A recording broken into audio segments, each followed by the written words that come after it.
미스터리 사건 진행하는 신지우입니다. 여러분, 큰 책 하면 어떤 게 떠오를까요? 보통은 백과사전이나 법전일 것 같습니다. 지금은 인쇄기술이 발달해서 어떤 크기나 모양이든지 쉽게 책을 만들 수 있고 쉽게 구할 수도 있어요. 하지만 반대로 인쇄기술이 발달하지 않았던 때는 모든 책을 다 손으로 써야만 했습니다. 필사라고 하죠. 그것만 전문으로 하는 사람들도 있을 정도였어요.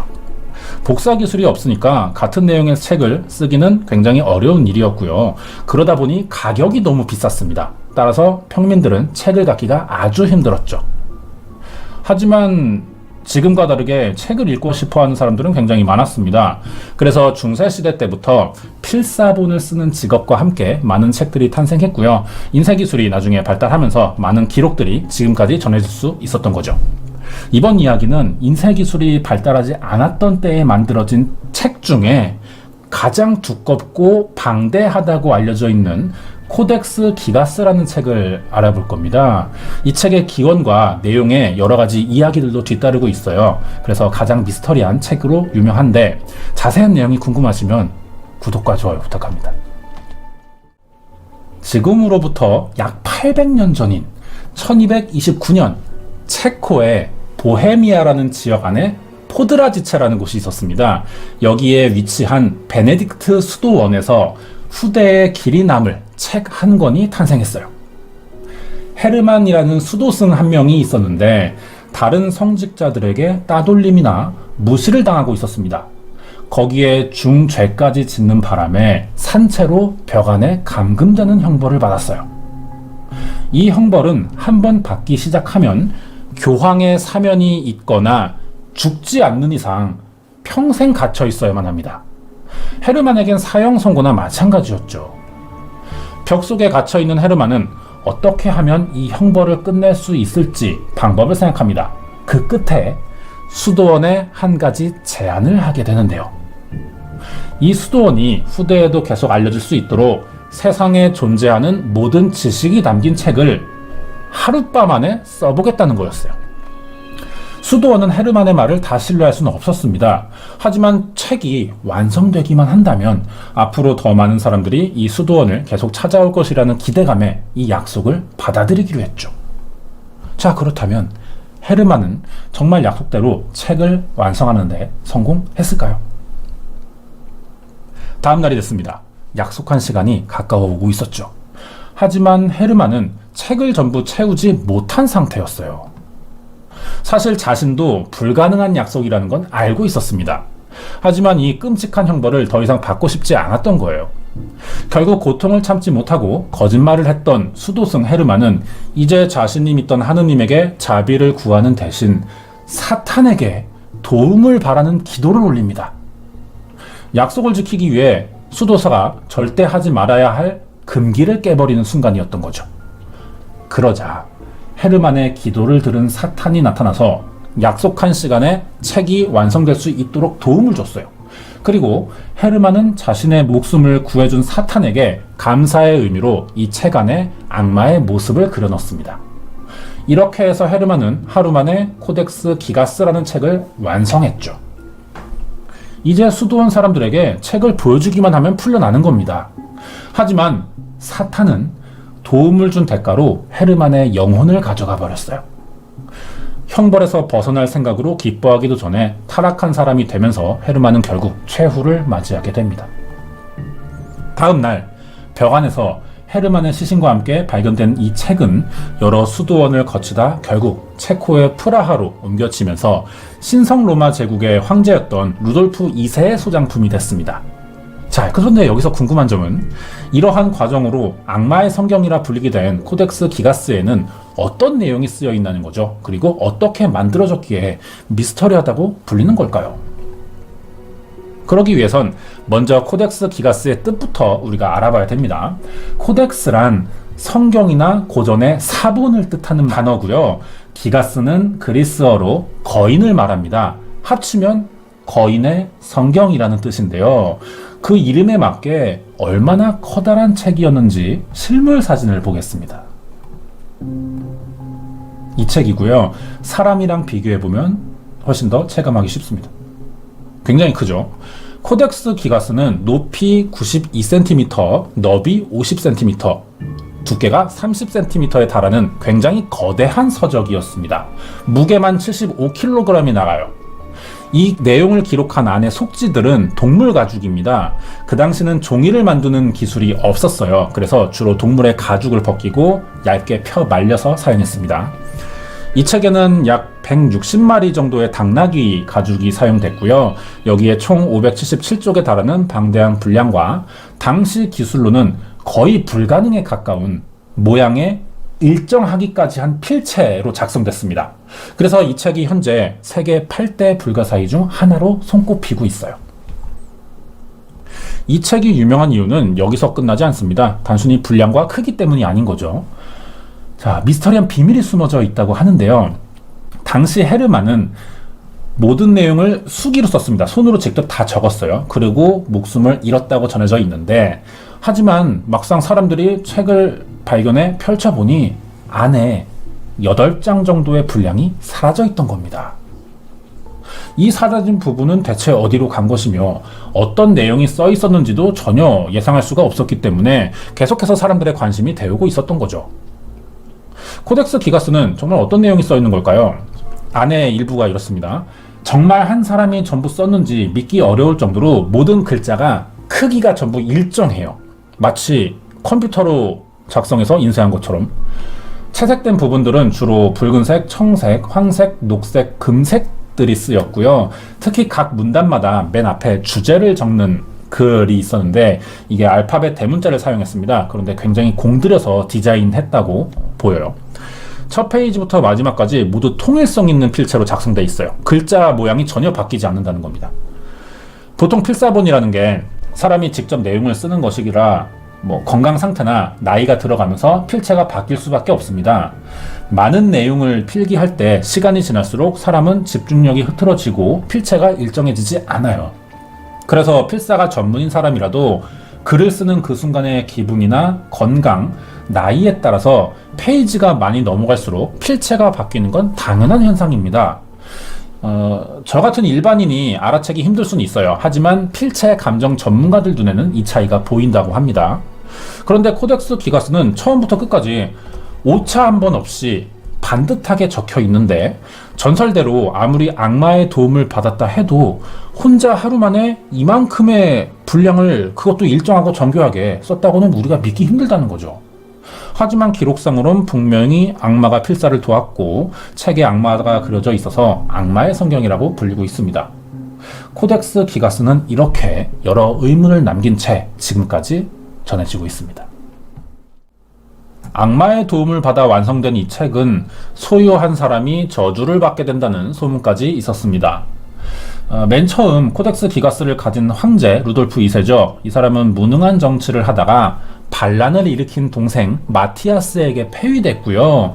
그 뒤로 주변 국가와 종교 갈등을 겪다가 결국 유럽엔 기독교와 개신교 사이에 30년 전쟁이 일어나게 됩니다. 이 전쟁에서 승리한 나라는 스웨덴이었어요. 그리고 스웨덴의 크리스티나 여왕이 전리품으로 코덱스 기가스를 차지했지만 이 사람은 나중에 피부병에 걸려 사망합니다. 그 뒤로 책은 스톡홀름 왕립 도서관과 미국, 뉴욕, 독일 베를린을 거쳐서 359년 만에 원래 소장 지역인 체코 프라하 국립도서관으로 1,500억 가량의 보험이 든 채 돌아가게 됐어요. 정말 코덱스 기가스는 악마와 인간이 힘을 합해 만든 책인지, 그리고 사라진 8장의 페이지는 지금 대체 어디에 있는 것인지 궁금해지는데요. 지금부터 이 코덱스 기가스에 대한 미스터리의 진실을 알아보도록 하겠습니다. 전해져 오는 내용들은 여기까지고요. 지금부터는 이 미스터리의 비밀, 실제로는 어떤지 한번 알아보도록 하겠습니다.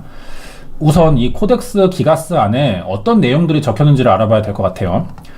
거인의 성경이라는 뜻처럼 구약이나 신약 성경과 유대인, 고대사, 세비야의 대교주로 지냈으며 고대 세계 최후의 학자라고 불린 이시도르의 백과사전이나 보헤미아 연대기, 이 책이 만들어지던 때 포드라지체 베네딕트회 수도사들과 사망자 명부가 적힌 달력, 그리고 마법의 수식 등이 적혀 있다고 하는데요. 여기에 당시 헤르만이 살고 있었던 나라에 관한 기록물과 1045년부터 1125년에 걸친 보헤미아 연대기, 역사, 의학, 생리학 등에 대한 다양한 주제가 라틴어로 쓰여 있습니다. 한 사람이 썼다고 보기엔 너무 방대한 주제에 관해 다루고 있어요. 13세기에 제작된 것을 감안하면 지구상의 모든 지식을, 그 당시에 이 모든 지식을 담았다는 표현을 해도 괜찮을 정도인데, 그럼 평소 이 정도의 지식과 정보를 수집했다는 이야기도 되는 겁니다. 그러면 코덱스 기가스 안에 포함됐다는 이 악마, 사파의 정체도 알아봐야겠죠. 이 사파로 헤르만이 악마와 영혼 거래를 했다는 이야기가 생겨났던 거고요. 악마의 성경이라고 불리게 된 이유가 됐습니다. 그런데 이 사파가 그려진 페이지를 기준으로요, 앞뒤 내용을 보면 지옥도와 악마가 지옥에서 어떤 일을 하는지에 대한 내용이 적혀 있어요.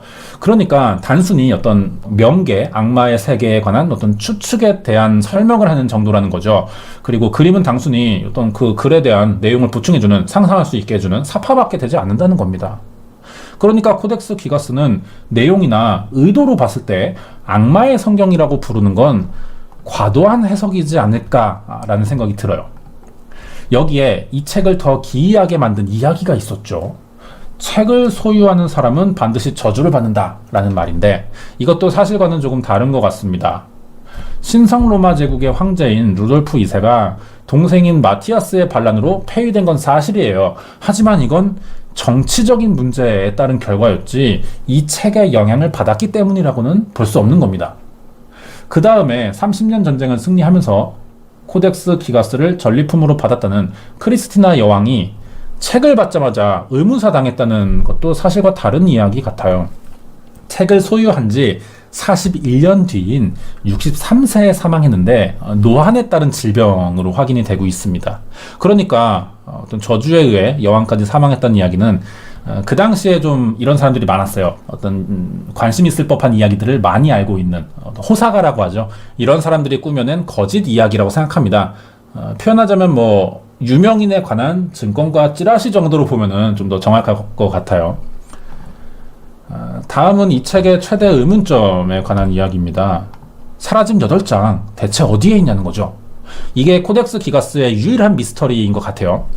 헤르만이 작성하고 사망하면서 동시에 사라진 건지, 아니면 이 책이 여러 나라에 운반되다가 소실된 건지 이걸 알 방법이 없는 상태입니다. 하지만 책의 분량이나 내용을 봤을 때 앞뒤를 보면 이 8장이 없어졌다고 해서 책의 내용이 달라지거나 뭐 해석에 무리가 있는 것 같지는 않습니다. 앞뒤 내용으로 그 사이에 사라진 부분을 유추해 볼 수 있는데, 전문가들의 의견은 이래요. 헤르만이 지내던 포드라지체 베니딕트회 수도원들의 수도사들이 지켜야 되는 어떤 수도원의 규정이나 규칙, 규범 같은 것들이 쓰여 있는 것 같다라고 분석하고 있습니다. 문화재 손실 면에서는 좀 아쉬울 수는 있어요. 하지만 그래도 책 안에서 그렇게 비중 있는 내용들은 아니라는 게 현재 학계에서 가장 설득력 있게 받아들여지고 있는 내용입니다. 마지막으로 저는 이게 가장 큰 미스터리라는 생각이 드는데, 거짓말로 타락한 수도승이 헤르만 이야기죠. 산채로 벽 속에 감금된 형벌을 피하기 위해 이 책을 하루 만에 썼다는 거예요. 이 이야기는 어떻게 설명할 수 있냐는 겁니다. 벽 속에 갇혀서 아주 일정하고 작은 글씨로 실수 하나 없습니다. 오탈자도 없고요. 지웠다가 다시 쓰는 흔적도 전혀 없어요. 이게 사람의 힘으로 가능한 일은 아니라는 생각이 들어요, 저는. 하지만 이 문제는 의외로 간단하게 해결될 것 같습니다. 사실 헤르만의 이름 뒤에요, 한 가지 수식어가 따라 붙었어요. 인끌루소라는 말이었습니다. 그래서 이 사람을 보통 헤르만 인끌루소라고 불렀어요. 여기서 인끌루소는 무슨 뜻이냐? 라틴어로 밀폐된 작은 공간에 사는 사람이란 뜻이거든요. 그런데 책의 내용을 나중에 후대에 해석하는 사람들이 이름까지 번역했던 것 같아요. 그래서 헤르만이 산채로 벽 속에 감금됐다라는 오역을 한 겁니다. 호까지 해석을 해버린 거죠. 당시 상황을 상상해 보자면 헤르만은 수도원에 살았기 때문에 아무래도 종교인이다 보니까 한정적이고 좁은 공간에서 살았던 건 맞는 것 같습니다. 수도승이자 뭐 운둔자 헤르만 이렇게도 불렸기 때문에 죄를 지은 적이 있는지는 뭐 사실관계가 이제 와서는 불명확하지만 벽 속에 갇혀 있다는 이야기는 사실이 아닌 것 같아요. 그렇기 때문에 헤르만은 어디까지나 수도원 내에서 은둔 생활을 하고 이때 코덱스 기가스를 썼다는 것이 더 정확한 해석이라고 볼 수 있습니다. 그러니까 하루 만에 썼다는 이야기도 사실과 다를 가능성이 굉장히 커지는 거고요. 은둔자잖아요. 그러다 보니까 생활에 큰 변화도 없겠죠. 그리고 절제된 생활을 하니까 종교인들은 건강도 대체로 유지했을 거고, 그래서 수도원에서 오랜 시간 책 쓰는 일에 좀 집중할 수 있었던 것이 아닐까 이렇게 생각이 됩니다. 이 정보가 가장 신뢰성이 있을 것 같아요. 내셔널 지오그래픽에서 이 책을 분석한 적이 있어요. 이때 필적 전문가들 여러 명이 참여해서 코덱스 기가스가 정말 한 사람이 썼는지에 대한 분석을 했는데, 한 명이 쓴 것은 사실로 보인다는 감정이 나왔습니다. 실제로 글자만큼의 분량을 봤을 때 최소 5년은 걸렸을 것이라 추정되고요. 안 쉬고 썼을 때, 그리고 사파까지 포함하면 10년 내지 15년은 걸렸을 것이라고 보고 있어요. 여기에 수도사로서 수도원 내에서 해야 할 일들이 있겠죠. 성직자니까. 이것까지 병행하면서 글을 썼다고 가정하면 작성 기간은 약 30년까지 늘어날 수도 있다고 합니다. 그러니까 이 책을 하룻밤 만에 완성했다는 것은 미스터리를 좋아하는 사람들의 과장된 내용, 이야기들로 보이고요. 실제로는 아주 충분한 기간을 두고 썼을 가능성이 더 높기 때문에 오탈자 없이 정교하고 일정한 필체로 완성할 수 있었다는 분석이었습니다. 내셔널 지오그래픽의 분석한 결과를 두고요. 대부분의 과학자나 관련 학자들의 이견도 없었습니다. 다른 생각을 가진 사람이 아직 없다는 거예요. 따라서 현재 코덱스 기가스를 작성하는데 걸린 시간은 총 25년에서 30년 사이로 보인다는 의견이 지배적입니다. 이렇게 하나하나 진실을 따져보니까 코덱스 기가스에 대한 환상은 사라지고요. 관련된 이야기들은 모두 지어냈거나 과장된 소문이 되는 건데요. 뭔가 신비함이 떨어지게 되죠. 그런 것 같지만 마냥 불가사의로 여겨졌던 것이 그 실체를, 진실을 드러낼 때 사람은 발전한다고 생각합니다. 악마의 성경이라고 알려진 코덱스 기가스의 진실이 지금 밝혀진 이상 이 책을 완성시키기 위해 끈질기게 수십 년간 매달린 수도승 덕분인 거죠. 이 사람 덕분에 체코의 국보급 보물로 인정받을 수 있는 거고요. 그동안 잘 알려지지 않았던 체코의 중세 보헤미아 연대기를 포함해 많은 역사적 지식을 담긴 이런 유산이 되지 않았나 이렇게 생각됩니다. 준비한 내용 여기까지입니다. 이번 사건은 세계 8대 불가사의이자 악마의 성경이라고 불리던 거대한 책이죠. 코덱스 기가스에 대한 미스터리였습니다.